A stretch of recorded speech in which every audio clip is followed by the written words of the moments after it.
Quinta-feira é dia de você aí de casa, né? De nós ajudarmos você aí de casa a gerenciar melhor o orçamento da sua família. Para isso, nós contamos com a ajuda do nosso colunista, o economista Rafael Bernardino. E diante do início do prazo para os contribuintes declararem o imposto de renda, ele hoje fala sobre as regras que estão valendo já para esse ano. Além de esclarecer o que pode e o que não pode ser descontado, qual o percentual que devemos pagar ao leão. E, claro, a restituição, né? Os valores são os mesmos para todo mundo? Como funciona o cálculo? É o que nós vamos saber a partir de agora. E você aí de casa também vai poder participar da discussão, fazendo sua pergunta por telefone, está aí na sua tela, 3216-5088. Seja bem-vindo, professor Rafael.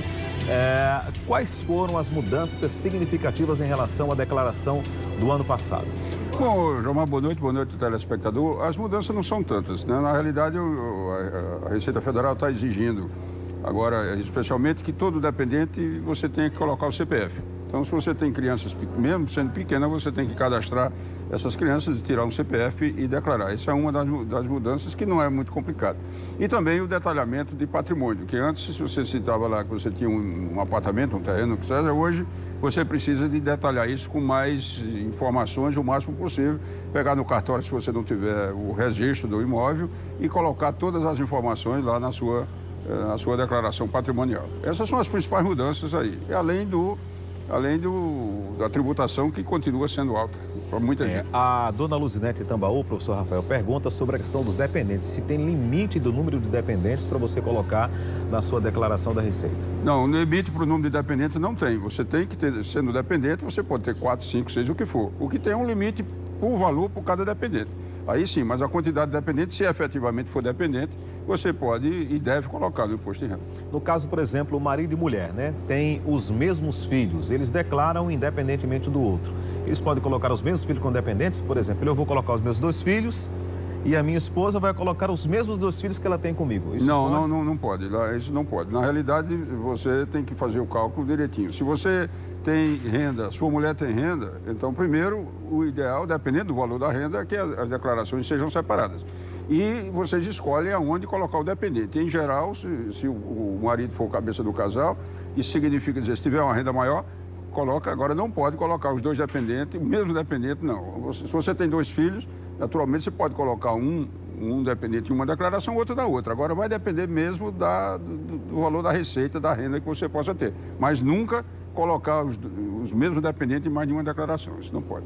A Amanda Maria de Guarabira, Rafael, pergunta como é que é feito esse cálculo, né? Quem está isento, quem não está, como é que sabe quanto é que a Receita está levando do seu salário? Ela quer saber exatamente isso. Bom, é o seguinte, quem ganhou no ano de 2018 mais de R$ 28.500 aproximadamente, tem que declarar imposto de renda. Quem ganhou menos de que R$ 28.500, não, estaria isento de fazer declaração. Agora, se você, por alguma razão, ganhou menos de R$ 28.500 no ano, mas em algum momento você teve imposto retido na fonte por um ganho extra que você teve no seu emprego, aí é conveniente que você faça a declaração até para poder ter aquela restituição daquilo que você eventualmente tinha pago. Mas ganhou mais de R$ 28.500, tem que fazer a declaração. O Thales Marinho pergunta o seguinte, né? Ele tem uma poupança e ele pergunta se o dinheiro que ele tem na poupança deve ser declarado. Deve ser declarado sim, Thales. Você vem fazendo essa poupança ao longo do tempo, você deve vir colocando isso. Se você tem essa poupança feita há algum tempo e você nunca declarou e essa poupança hoje tem um valor acima do que você ganhou no ano, você precisa fazer uma retificadora para poder ficar lógico. Porque o ideal do imposto de renda, o ideal não, a lógica é que você tem que ter origem para aquilo que você declara. Então, se você ganhou no ano, digamos, R$ 50.000 e você tem uma poupança de 100 que nunca foi declarada, teoricamente tem alguma coisa errada. Então, é preciso de você, nesse caso, fazer uma declaração retificadora para corrigir. Mas se você ganhou no ano 50 mil e tem uma poupança de 20, você pode declarar aquela poupança por inteiro, que não tem problema nenhum, porque você teve renda suficiente para o imposto de renda entender que você pode poupar R$ 20.000. O Jufre Silva do Valentina, ele pergunta o seguinte, né? Ele não tem todos os documentos, né, que estão sendo exigidos agora pela Receita Federal. Ele pergunta se ele pode fazer a declaração e lá na frente tentar retificar para não perder o prazo. Isso é possível ou tem que ter todos os documentos? Eu diria o seguinte, o prazo de declaração vai até 30 de abril. Então, nós estamos no início de março, quer dizer, a gente tem mais de 45 dias para buscar esses documentos. Então, é conveniente fazer a declaração, buscar esses documentos e fazer a declaração completa, porque se você deixar para retificar depois, claro que dá mais trabalho e também tem o seguinte, que documento é esse que você não conseguiria obtê-lo até 30 de abril. Então, é conveniente buscar todos os documentos, fazer a declaração completa para não ter problema de retificação. O seu Abílio Lima de Campina Grande, Rafael, faz o seguinte questionamento, né? Ele diz que sempre muda, né? Quem fica fora e quem deve declarar o imposto de renda. Mas ele diz que na questão da restituição nunca muda, né? É sempre aquele mesmo percentual. Ele pergunta se está certo. Então, em geral, é o seguinte, a restituição do imposto de renda, ela é fruto diretamente da renda que você tem mensalmente e daquilo que é retido na fonte. Então, por exemplo, você ganha, vamos supor, R$3.000 por mês, dependendo de como seja a sua relação de dependência com sua família, você pode ter imposto na fonte. Então, digamos, você reteve imposto na fonte. Chega na declaração de ajuste, porque a declaração de imposto de renda, ela chama de declaração de ajuste, porque você sendo assalariado, você vai pagando na retenção do seu salário. Chega no final do ano, você teve um plano de saúde que você pagou, tem direito de deduzir.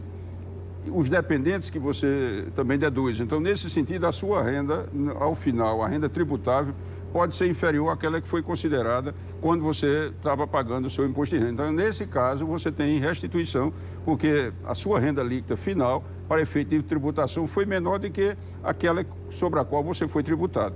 A restituição, então, é fruto do volume do que foi retido na fonte ao longo do ano.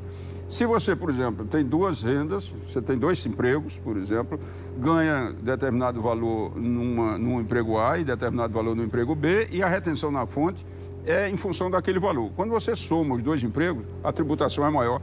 Nesse caso, em geral, você tem que pagar, você não tem restituição, você vai precisar pagar o imposto complementar. Em geral, é isso que acontece.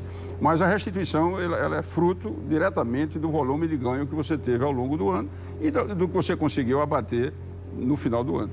Ok, Rafael, as pessoas que estão em casa agora, como é que elas fazem para declarar? Acessam o site da Receita Federal? Como é que faz para buscar o programa, né, de fazer a declaração? É muito boa a sua pergunta, João. Fazer a declaração do imposto de renda é ideal que todo contribuinte procure entender como funciona o imposto de renda. É muito cômodo contratar um contador, claro, e não se preocupar com isso, mas não é bom fazer dessa maneira, porque você precisa entender como é que o imposto de renda se comporta.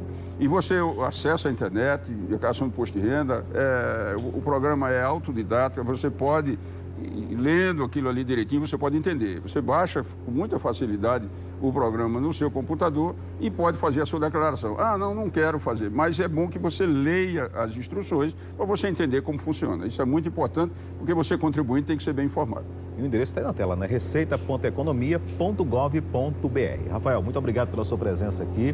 Aguardar um próximo encontro quinta-feira que vem, né? Perguntas aí, muitas, mas infelizmente nosso tempo é curto, não dá para responder a todo mundo. Claro, né, que nesse início aí de prazo da Receita Federal, as dúvidas são enormes e todo mundo quer pagar somente aquilo que deve mesmo ao leão, né? Mas o leão sempre está, a cada ano que passa, mais faminto e mais exigente. É verdade, é verdade. Até a próxima quinta-feira, meu Até a próxima, Rafael. felicidade a todos.